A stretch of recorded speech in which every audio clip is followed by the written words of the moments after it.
Awe loud and clear. Ichuli makaga semanengene. Omusujja gwabadde gussa omwana oyo. Butasula mu mosquito ki neti. Omuntu n'omugamba. Sula mu neti kasuku tinedda. Ensiri etwala mu kusayi gwenkana ki kasitatendeekanira. Sebo kasajja katono okanyomera mitala wanga. Okakananga kasuku ennume y'ekigobe ba naboli awo tuli tuvaayo bulungi. Okay, so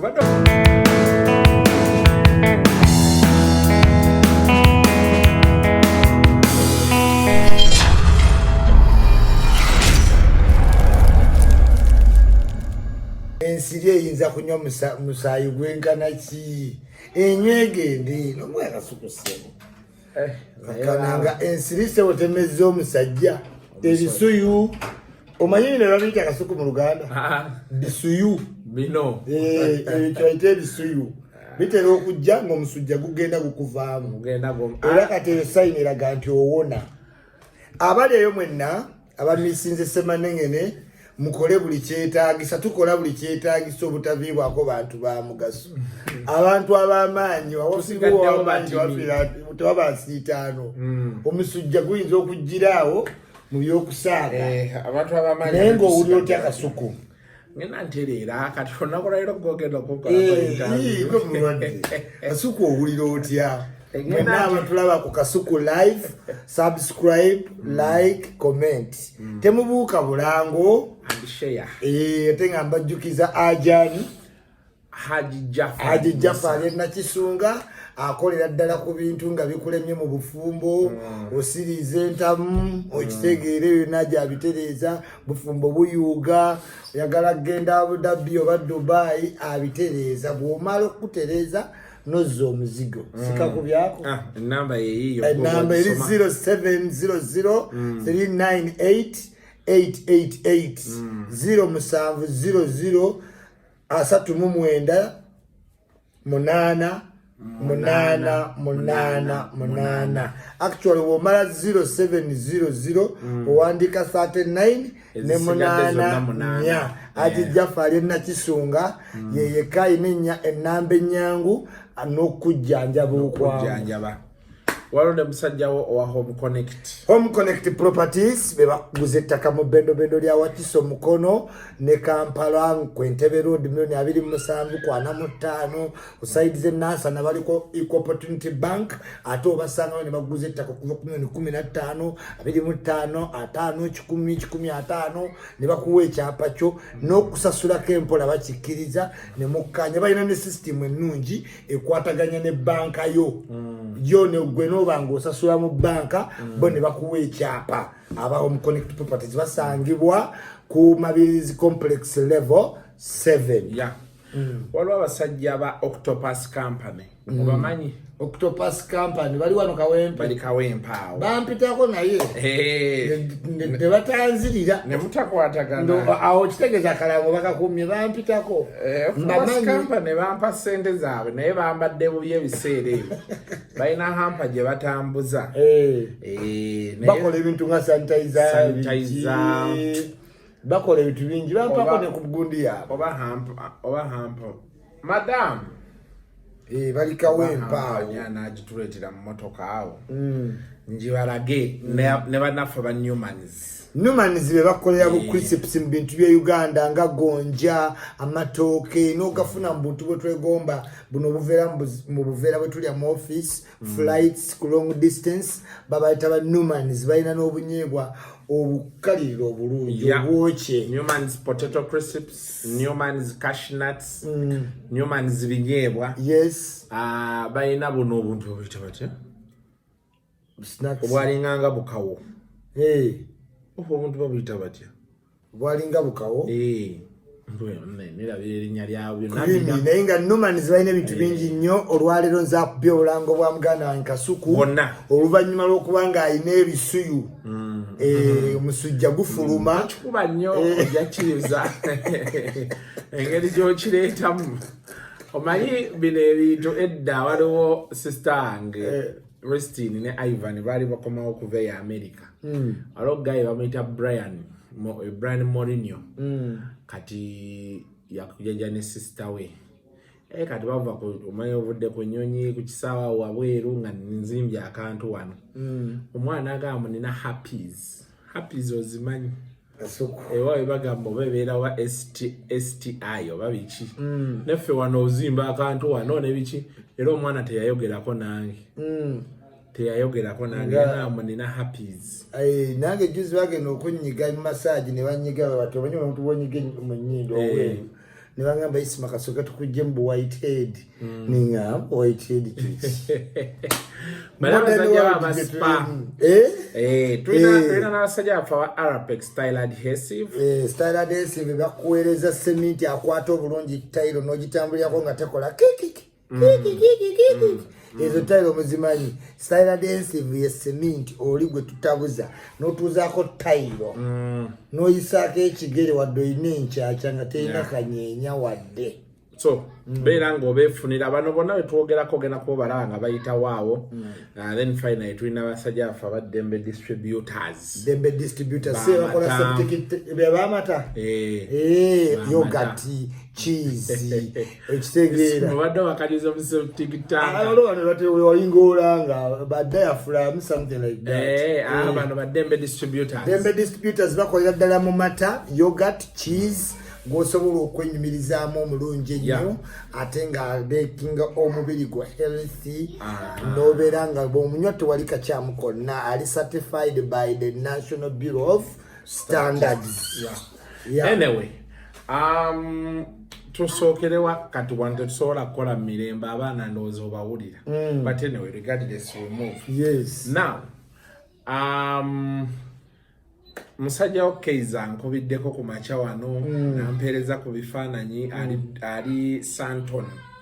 South Africa. Keizi yatambudde era nga yagenze ku mukolo naye omukolo gwe yagenzeeko ate top artist tinawulidde nti bamudipoti Fake Fameka yatuuse Fake Fameka mbu yatuuse nga talina visa ne statement gye yakoze najyagadde teyayogeddeko nti ne banzizaayo yagayo yatuuse ne balaba nga talina visa n'alinnya ennyonyi ne yeekomyawo. Ennyonyi visa ya South Africa ogifunira olinga otuuse badde sikimanyiiko ekyo. South Africa baafuuka strict anti kati bw'oba olinga mu EU luli wali osobola ogifunira wali naye kati bw'oba ova mu Africa eno ssebo tosobola ga nti kuba Uganda terina nkolagana eyo yanjawulo. Kati Fiki yalinnya atya agende ng'asuubira ki kyesitategeera awo bali baade bamusuubira ng'atesti simanyi ekituufu kyo sikimanyi naye nga bwatyo yarespondinze kyetwagala okumanya nti Keizi webale kutandika kutambula mu kaliya yo it's very important bw'otandika okutambula si ekyo kasuku abantu batandika okumanya nti profile egenze ekola ki egejje evudde just mu lugambo ne pokopoko wabula stepinze ki up tukwagaliza okutambula obulungi odde tewerabira nti oli ku bbeiro akomewo mutonge n'emisango ne gundi naye namulabe yatambudde Suna omulangira Suna naye yatambudde twamulabyeko mu Ethiopian Airways ng'ayambadde ng'ali ku ssimu yabadde hoteri gye yabadde alanga hoteri eri wanama eri Kampala eri wano Kampala yabadde hoteri anti kasitotande wetantala bayikyuli ng'omulango ofuna juzi namulaba alanga autosipa kati naye yabadde hoteri babagiyitaani autosipa kafooke n'atulaga ngeri gy'atambuzamu bulamu tukwagaliza otambula obulungi mulangira Suna okomewo bulungi nnyo tugulumbe n'emisango. Grenade naye ali South Africa ndyati yabadde agenda ne mutabani wa Agapsta waliwo omwami bamuyita Farouk Agapsta South Africa musajja w'amaanyi naliyo n'antwala mu dduuka yeyo gyali na omusajja yaŋŋamba nti atezeewo ekibatu ky'ogamba kati awo anti ono aŋŋambye mbu kati Fiki yazze mu kusitula baana I mean gondi Grenade munaye bw'otuuka mu maka weeyise bulungi tunuulira ki kye baagalawo ennyo waba mwana zannyamu naye osobola okulaga nti oli yuma naye Agapsita ne mukyala we baliro fiti naliko yantwala nno yankima we nali nantwala mu dduuka nangulira engatto saati songa nenvaayo nengenda ewuwe mukyala we ne banfumbira ekyemisana ono mutabani we azannya alina kagemu ke yanjigiriza ekakola katya kati ne gurunedi kiri explainable gwa kati kasuku ate gurunedi kati gurunedi alako kuba bamutaddemu ebigatto ebisaati naye kati alako kuba kyagenda okwekola eyo anti ate omulimu gwe gukolera ddala gwa bunno omukolera kuba kati ate Dabani omwo Dabani Pretoria kati ezikyalina nnyo maanyi kati ate ebyana ebyo ebiteekamu ekikulya ne kikulya biri Santoni Cape Town Sun City eyo kati Cape Town Dabani abasinga kati gye badda eno Pretoria kalabe ku Zali Zali nga tayagala kumanya nnyo ezeeyo wakusanga Uganda wegamba kuume bye Uganda tomusange South Africa twakoledde wassemanenge n'ennyini kayogereko ne bawalabe abasusse mu distracting naye nga tubakubiriza yonna gye muli mu nsi okuspreadinga love okwagalana obutakuumako ku mutima okusonyiwagana abantu tuliwo mu nsi kwesobya kyobola bateekawo ne government policing ogenda kukola mistake anytime ne Katonda atuteeka ku nsi tukola mistake newe nkwetondera tokisussa ntwesonyiwe naawe olinayo bye wali onyiziza nabo basonyiwe ensi wetutambula regardless we move Uganda yo egenda kugulawo anytime soon oba yaguddewo nadda mu magezi eggulo president yayogedde president yadde agamba kinadde wano omusujja gunnuma ng'andaba president yayogera nasembi owulira nga defendinga mbizi nti ye talina buzibu nabalya mbizi or something like security nti maybe omulimanyi Museveni bulwakola emboozi ateekamu joking part yatuse n'agamba nti abasiraamu bano abatemu baterrorist nti baba nga abasiraamu bali abakleiminga nti ekyabanyiza kyandiba nti bano bali bambizi nti batusewo ogula soda akawone kabayingira ye naga talina buzibu kubalya mbizi wadde nga talya mbizi talya byennyanja talya nkoko ye waddeawo olugero lungi nnyo yalyaki nti ye wakivuguto na bintu biri vegetable naye mu byayogedde byonna yasinze okutegeeza nti whether abantu banaba beegemye oba tebeegemye bonna by January country should resume normal kuba kati ebisoomooza biki bingi nti nga Kenya kasuku Kenya yakoze eki eguddewo abaana basoma tufiiddwe emyaka egi esatu abaana obutasoma kasuku eyo vacu munene nnyo mu education well-being y'omuntu tugenda funa abantu abali mediocre bangi kuba kati question eriwo omwana bwe baggalirawo yali mu P2 next year begiba giweza emyaka esatu abeera alina kuba P5 oba kale P4 kati agenda kukola atya kati nate eyo kale eyo control yo mu primary erya affordable naye imagine omuntu oyabadde mu S4 wabula mukitegeera oyo mwala ogenda mugamba otya kati eyo waba yagumye n'asoma examination satule ino okukola ebibuuzo ebyangu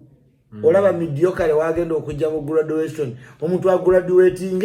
ne simple because ayinamu ka sympathy k'emyaka ginemeka esatu afune ebibuuzo nga byangu agende makerera tuula afune degree naye nga bw'omuteeka mu practical talina kyakola ki kyasobola kukola tusaba era tumanyi nti wayogeredde nga emyezi mitono egibulayo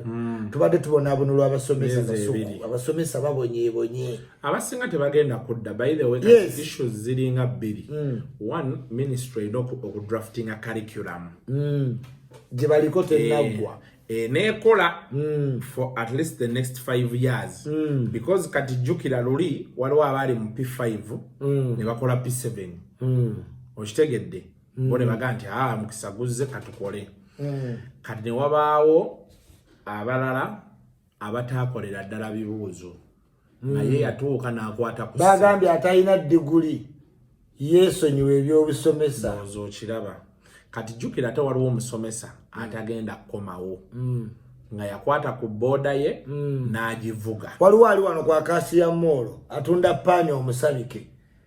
buli bupaani bwa mitwalo 5 ku 10 ne bugenda between saa 11 ne saa 12 ez'olweggulo aba atunzeemu ebibbo 3. Kati yo tomusuubira kukomawo somesa kubanga olunaku lumu ajnyuka n'akazeeyi anti kati yaddayo mu ssomero tasobola kuddayo kunoonya kakadde waliwo abalala bagenda mu kulima nga bafunyeemu so kati neyo gap Ministry of Education omaye tulina obuzibu mu Uganda kati ojja kuwulira January ministry etandike tetulina basomesa bamala. First lady yagambye nno science tumusome mu Luganda kati batica abasomesa biology bagamba ki reproductive system oyina abaana b'osomesa benkana n'abaana bo naye ng'olina basomesa reproductive system nti bw'otuuka eno bagiri first lady atwagazaaki so nti science tumuyige bulungi so naye ekirungi tuddayo abaana bagenda kuddayo ku masomero tulina government by the way erina okusaasira ennyo bannannyini masomero kuba kati nze for example nze omwana nga ayinza obutaddayo ku ssomero gye yali kuba essomero gye yali nkyalaba bamulaga yasemba okubaayo ng'ali mu P2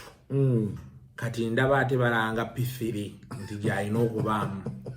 wakawa P3 amusomye omwaka guno next year ino kubanga agenda mu P4 yesebo kati kuyagala mukuddizeyo ki anti kati bano bonda abalanga P3 kati simanyi next year oba anaaba akyali mu P3 oba P4 simanyi bino nno byonna bituyigiriza ki tubeere nnyo nga tuyigiriza abaana practical work olaba abazungu kasuku abaana basoma eddakiika agaaga olina obafulumya wabweru oba bunnyogoga oba enkuba etonnya whatever the condition is out balina ebyo bambala ofuluma ki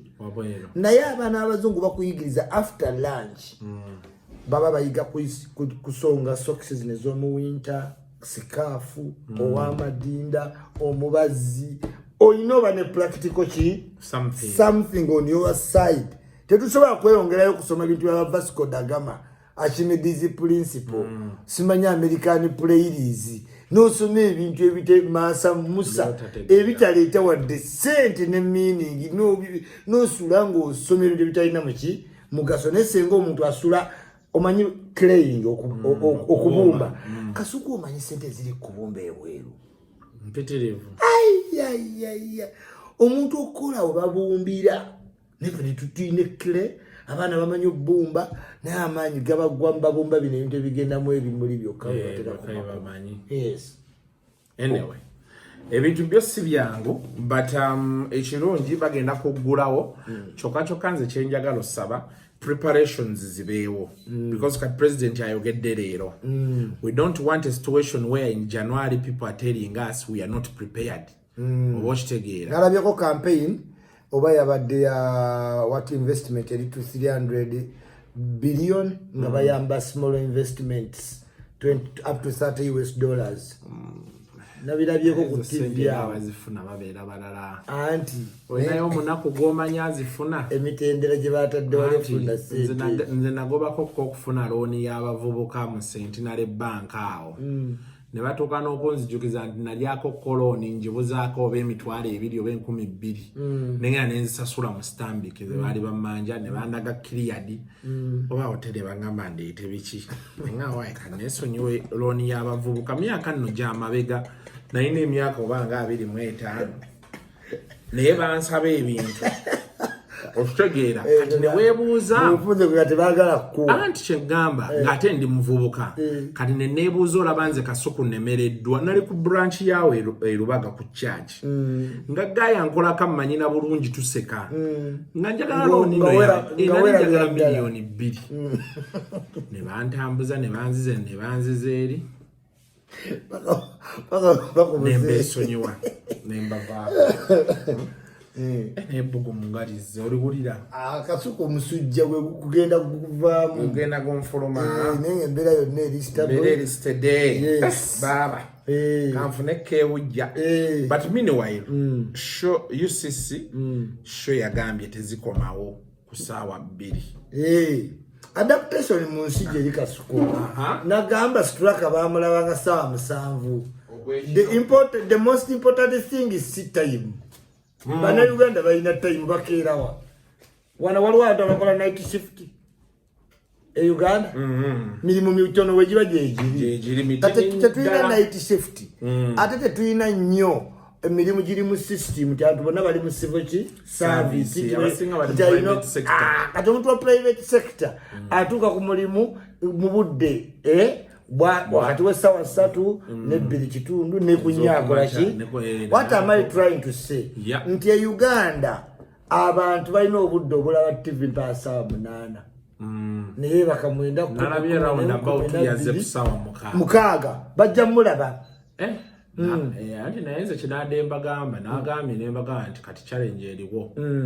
what are you going to give the people wakati olina omumanya bw'oba gozze ku mukaaga nga anikati yazze kunya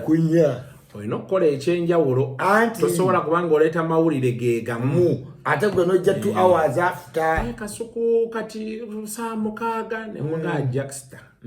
mulina kati okuddayo ne bonna anti era balina okulischedulinga nga bwe babadde bakola nti luli obadde olaba programu z'olugambo zeeyisaamu dakiika ntini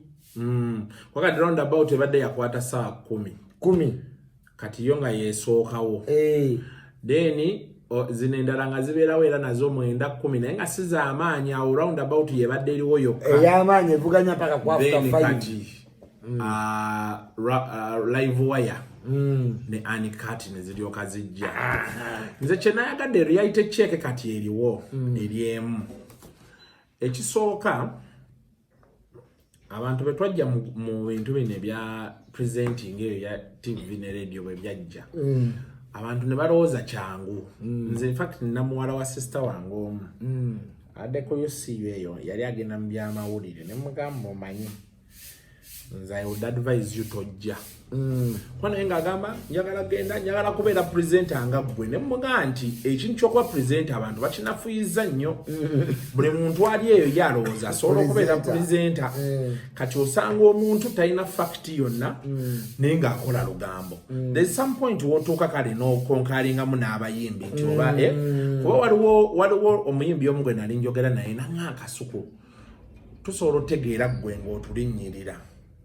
naye waliwo omuntu gw'olaba nga n'empeya ye nga teesooka yakagifuna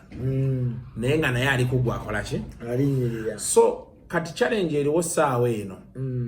companies zino ezimu TVs ne radio zirina okuzzayoko abakozi bayo abamu ku training and that's on a serious note kino nkyogera nga wa mawulire era ne group yaffe gye tulimu nabannyonnyola ne mbaga nti bannaayi kuba kati bangaye babadde ku UCC omuntu ng'agamba ye yali waitress gye yava najja ku TV naye mugaasebo tubeere serious ezo TV z'abasumba oziraba omusumba olufuna ssente n'atandika TV oyo Asha abadde adaweereza bulungi muweeyo program oli adde akola mumuweeyo program kasita aguma ku sha emyaka egi ng'afuuka authority tagenze tasomye ku mawulire takoze eki so kati nabo balina okusooka abamu ne baddayo ku training ekyokulala abamu babadde nawo ku mirimu nga tebakyanyumirako tula ku TV n'olaba omuntu bamuleeta ng'akuze aweddeko naye oba boosi yamukwana oba ki kati ne TV zino tandika okuddayo zirowooze omukozi oyo tumwabuzobinga weewalala n'endala programming otuula ku TV ng'abantu balina programu okuva ku saa 12 paka saa 12 programu zeeyisa bwe ziti nabagamba mwina ne programu ey'eddakiika 3 honjitega kyengamba so kati reality check ebeerezze show ezimu zirina okufusingibwa okwaccommodating endala ku ssaawa ennya ez'ekiro n'ekirala akasuku kyenjagala okutegeeza buli kintu ekijja kibaako ekirungi n'ekibi pulezidenti ya ya OS naye leese reality check ennungi neki nembi basooka ne batunula ku bad side nti asibiza abaki abantu naye ate ne kikomyawo values nti kireetedde check okuscrabinga shows nga bwe bascrabinga scoop oneki on scoop kati ba program directors ne managers baza abaziteekawo nga kyogambye time to rethink what again olaba nga kati bafuse nti basaze kanikati bakoze akantu ke bayita masengeje okategeera naye ate kati ako kabakola masengeje kanyumira abantu abamu one nefuula serious olina akanyonyolako noli entertainment naye nakola ki n'abayonze kyendowooza kyetuba tukola kikimu bamonaizinge okitegeera kubanga ne zino ziwolokose ezo era abantu zibanyukola ki zibanyumya n'abayimbi oluusi mutegeere nti waliwo wembanga nsaazeemu busaazi naye lwakwati obuzibu muntu kutegeera ddi nti omusaagidde ki omusaagiddeko if we harmonize ndoza tujja tambula naye regardless nze kyemmanyi nti bannayuganda balina time to consume things balabanga straka ku ssaawa 5 naye bagambanga nti tewalinga intaneti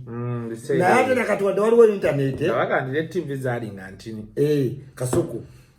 naye nakati abantu bagenda mu buliri bwabwe n'awummula n'amala n'agenda ku peegi yaki ya live wire n'addamu n'alaba ki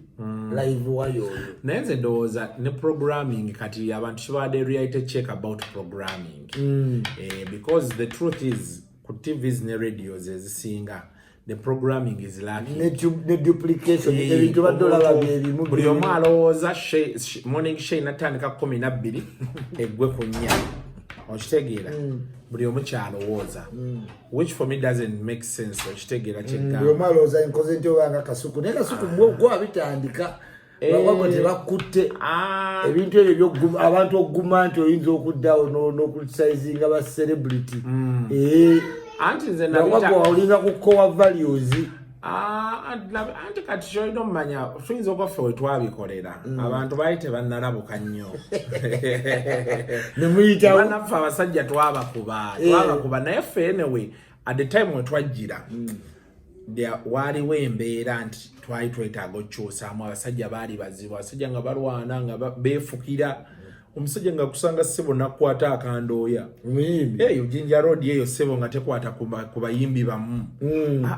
kasuku mwaletawo omuyimbi okumanya nti anti kati ffe we invoked the public demanding accountability tewaliwo nsonga waki isima omuyimbi oli ajja nga gwe muyimbi n'akuwa ssente ze n'okkiriza nti ngenda yimba n'otayimba ate notabeera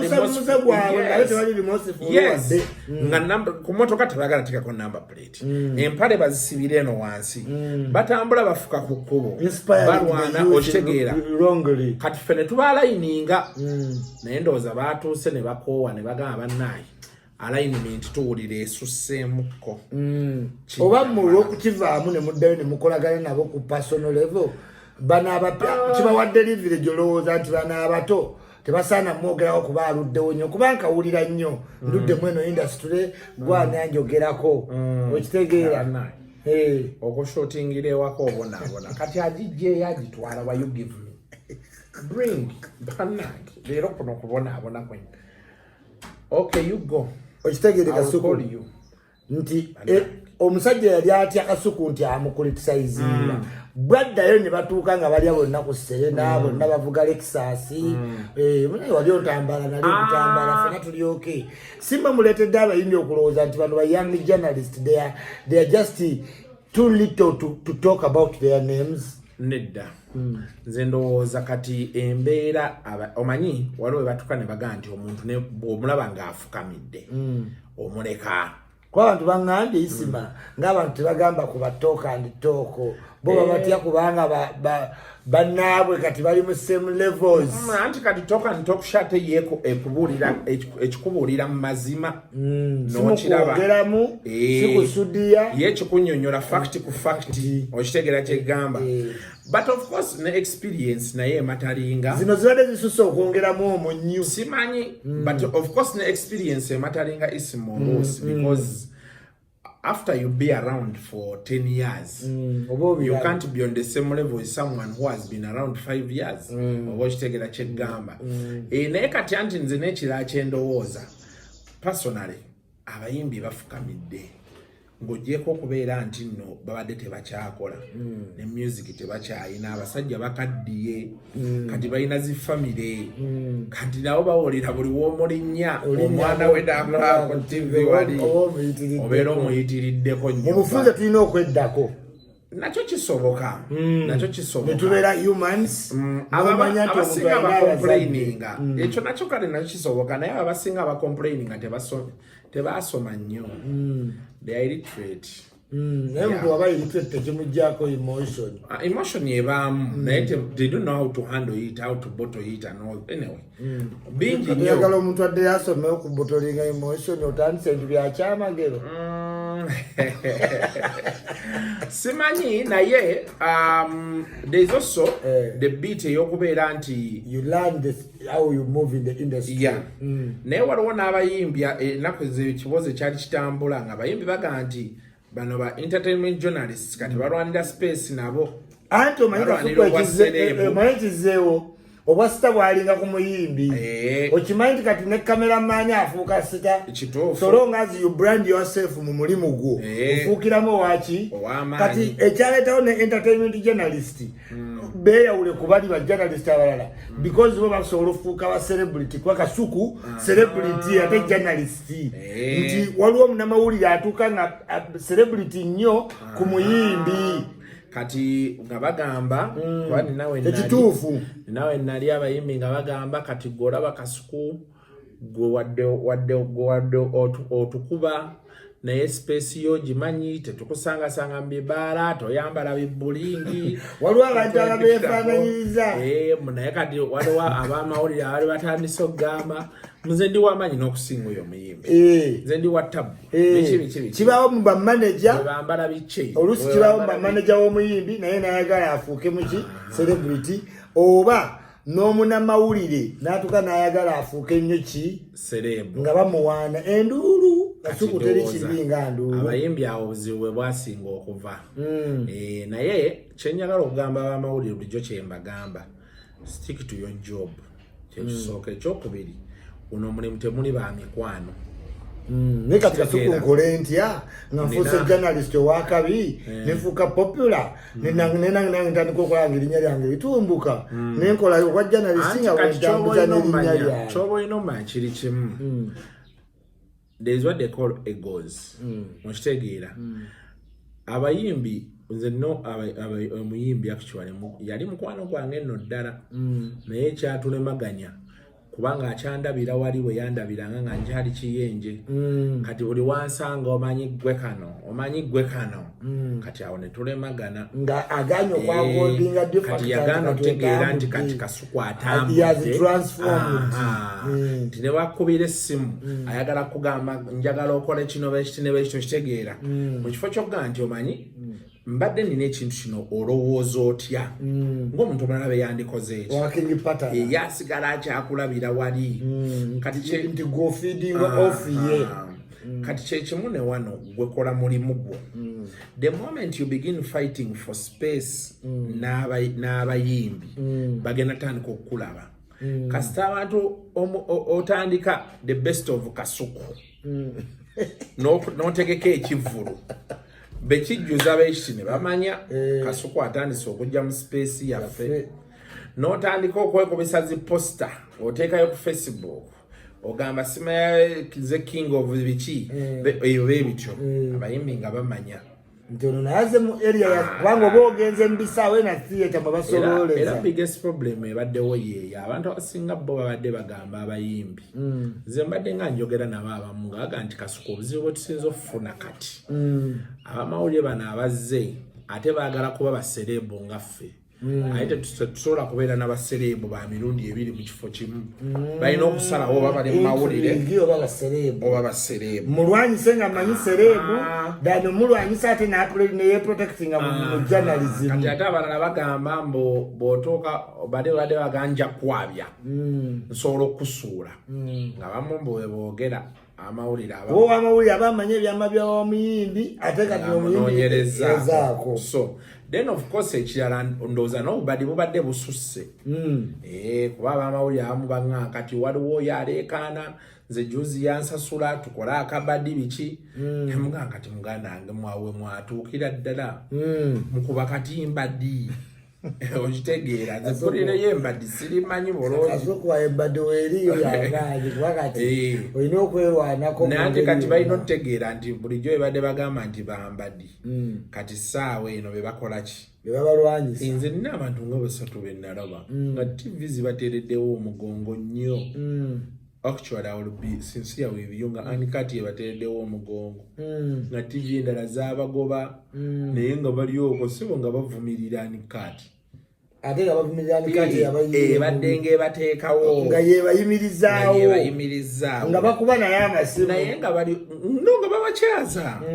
nga bwe bakubira anikati wajjangu nzijeko kabaiti kano tudde olabika mawulire nkolera booti naye nga balyose ne babajjawo balyose ne ati waliwo omuntu kasukwe alippira etokota kati nga bategedde wagenze omuyimbi nti omuntu yenna ali mulayi kasuku bino ebintu bisatu bimumanyeeko wano akusekera akulaba akusekera akola ki akulaba tu baminimizinga obusungu ne peyini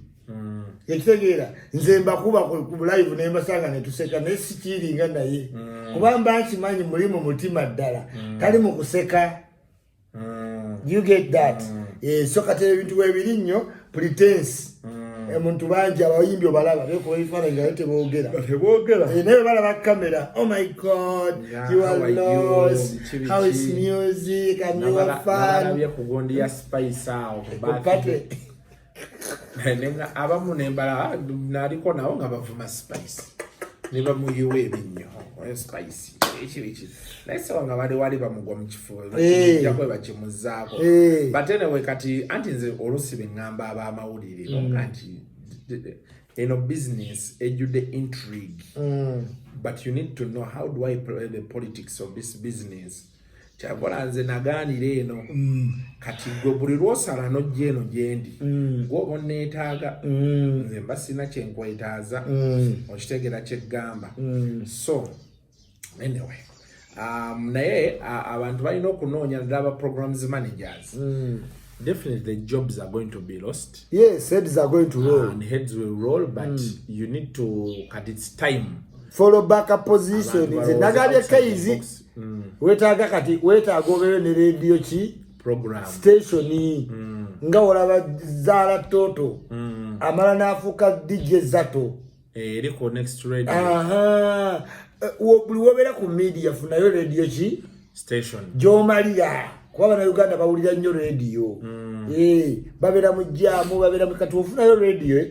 osobola okufuna program endala naye betambudde ku mukaaga gwa kiro naye nga bagenda kufuna enkya ku radio so keizi wetaaga radio kati musajja wa Ssejjirinya nalabye eggulo ku mawulire leero bayinza omuleeta mu ddwaliro ndabye nga bamuleese oba mu ddwaliro n'omusabira beyiro. But waki tebagala kuwa Ssejjirinya beyiro honest? Omanyi kasooka nkubuulire mu bintu byonna osobola obiyitamu ne bakkaanya naawe mu zino gavumenti za Africa n'emitu from Cameroon, Libya, Morocco, Guinea Bissau wonnaawo naye kasooka tofulumiranga mu intelligence security ki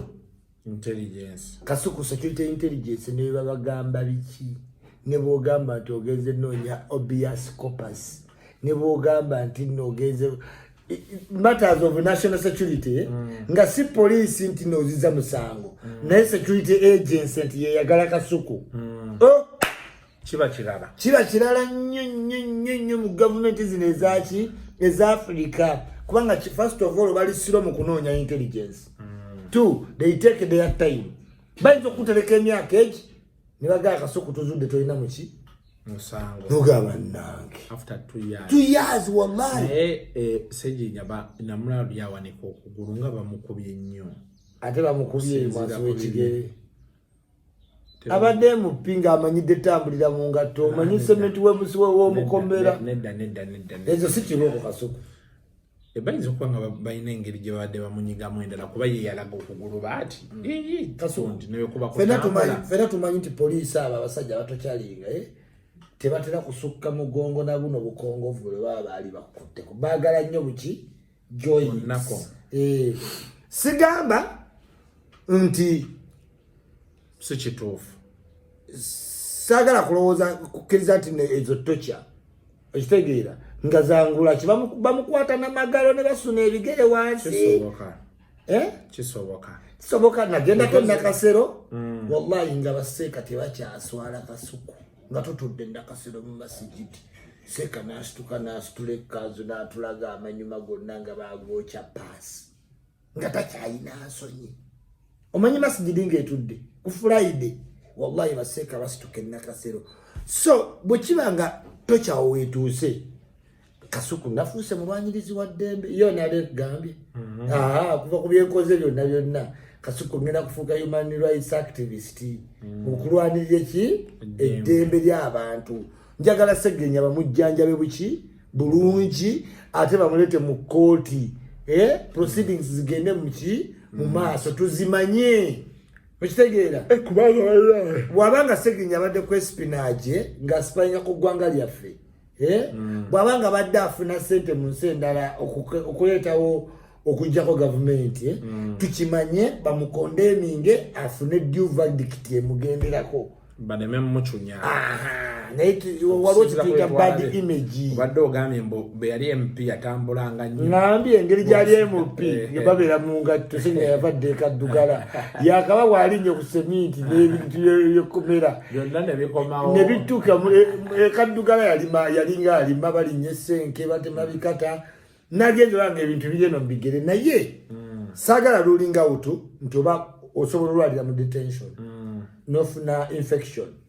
okitegeera nekuleetere okuzimba eki era nakyo si kirungi era oba olina okujjanjabiza nalabyeko ng'ali mulago ate ne batulaga nti kolo lwennyini bamukutte ne bamuzaayo waki luzira yamuleete mulago juice okitegeera famire ye neevaayo ne abantu bonna si Sseggenya yekka abantu bangi abali mu kkomera Kasuku nga fayiro zitambula mpola naye ng'obusango buli peti balina kitereeza balina kitereeza kubanga fayiro eri mu maaso g'omwana gwe bakwata kafye fayiro 3 zaba capital offense naye ate mulinda muzikoleko mulyoke mutuke kuona owaki ye bannaye balina abaana be bakwata kafyu weekend ewedde naye bawange oyo bakwata mutabani we naye kati baganye babatwala oba mu kooti naye kafyu wakite babakutte babawaawo obugundi obubonerezo fayini mukomerawo wenyini ate Uganda police gagibulira America bagaggawala mu detainment mu kukwata police America bakolaga buli mu police omuntu gwoteeka mu detention $10 olunaku olwo extra $10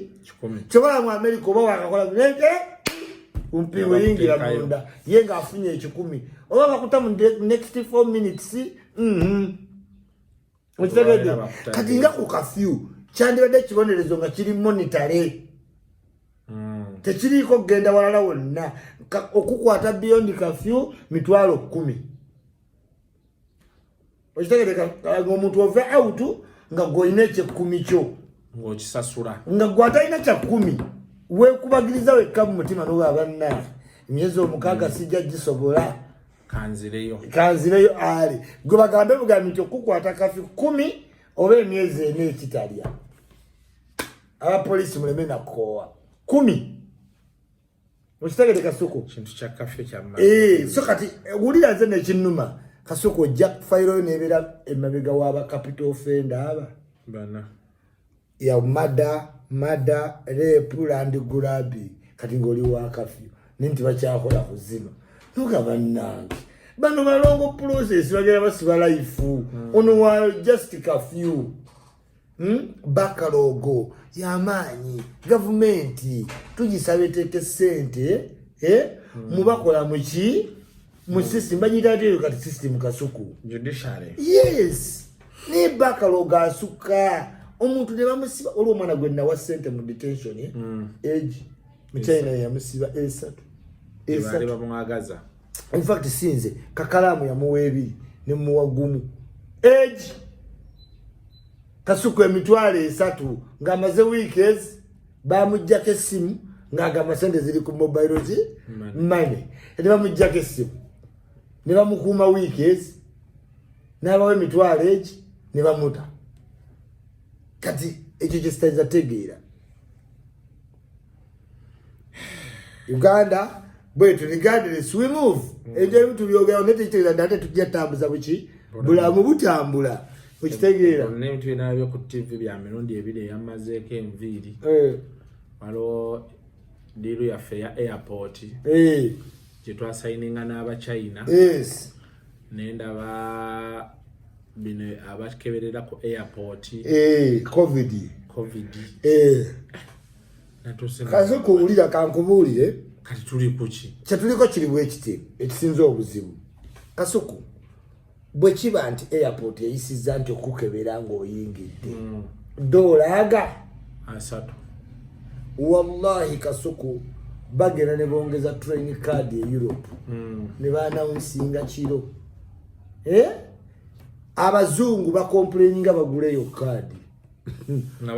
bagula bakomplaininga bakola ki bagula era ne bagenda eka ne bakola obaluwa bwabwe ne bugenda ku commune ne gafulumira mu mapapula ge community abantu sibasanyufu. Why am I trying to say this? Kasuku airport yayisiza nti dola ameka asatu omaze okutuuka Entebbe go kati gali ameka asatu regardless eyizodda ku nnyonyi endala oba osasula ameka nanti kati challenge eriwo wali kati ya service delivery yes era service delivery siri musanyufu nayo wabbo bagamba wadde sente zezo naye service delivery eripuwa era kati government yakozewo ekintu kimu airport zonna wifi aba free to enable someone for quick what service era Entebbe bagigambye teko wifi nga wachi wabwerere abantu mubawe covid test ku WhatsApp okitegeera naye Entebbe bakyali mu bintu bya analog omukazi agenda ebipapula ayogerera wansi yamatira namansi juli abantu badda tebeewulira basoma okitegeera this is airport emizindalo eminene gyegina n'okuba nga gikola ki nga wooleka flight balangira mizanyo Shafiki Chimbowa South African Airways it is leaving in 10 what minutes where are you olongo obuze mu terminal nika kati omuntu asoma covid test abantu bakoye ulire ali ati no kasuka alma sajara mukasatoni kwe airport bale bamukubya omukazi oyo bale bamukubya abantu omuntu akoye ennyonyi mutambuza get a man who is audible mulimu mugumpe mulabe ngeri abantu gye banaabona nga nzaalanga empapula za covid kasuku ne mukazi azati alma sajara mukasatoni abantu ne beekuma embeekulo n'etandika ne tufuna bad imaging okitegeera abakola ku covid test mubeere ne accurate team tubeere ne wifi adduka ku speed wadde ebintu byonna biri mu nsi zonna airport musigalamu akaniguusa ne bwogenda Jamaica ku Kingston ne bwogenda Nigeria Cameroon Ethiopia airport ero gisangamu akaki akenjawulo Entebbe airport twagala nnyo tutambule nga tubawaanako kasuku okimanyi nti abantu abayita Entebbe tebawaana Entebbe airport abana Uganda they rarely kasuku abantu abatraveling nga tebawaana Entebbe airport bagyeko kukola buki bweko kozi that's bad Entebbe airport kirungi PR waabwe yavuddeyo n'agamba nabo bali organizinga babadde n'obunafu ne prime minister mu lunaku lwa jjo okitegeera naye ate abantu abaddawo ne mulekaana $3 zaaki airport ensi yonna kasuku ne kati kyesitategeera if I'm fully vaccinated why do I have to be checked again upon coming? Anti Kasuku uncertainties olaba wolinnyonnyonya okuva Sweden n'ogwa Amsterdam oba oguze eki mu bank ng'ate Sweden ekkebedde oba oguze eki ne bw'ogwa wansi tebaddamu ne bakkebera protocol standard ki protocol kubanga obatwala nti tugambe nti Kasuku agemeddwa South Africa tumuleka ayitewo mu same process lwajjoleka omuntu ayitewo mu regard nga mulwadde okitegeera enembeera etunyiga naye ye cautious we gye tulina okuavoidinga otuddamu mu lockdown ki Kasuku lockdown yampisa luli yasooka senti nayina okitegeera ne nali ndyanzisa naye nga nsimanyidde kintu kyakunsibira waki wantu wamu so in any case mpagira all means ezi preventing obuki obulwadde so byebyo nno banna naye nga siri musanyufu ne airport covid team okitegeera bakyuse toyinza kuba omuntu Kasuku yeetegese otambula omuntu tandika okufula tisotinga ku airport nejogenda owulira nga wakutamye okitegeera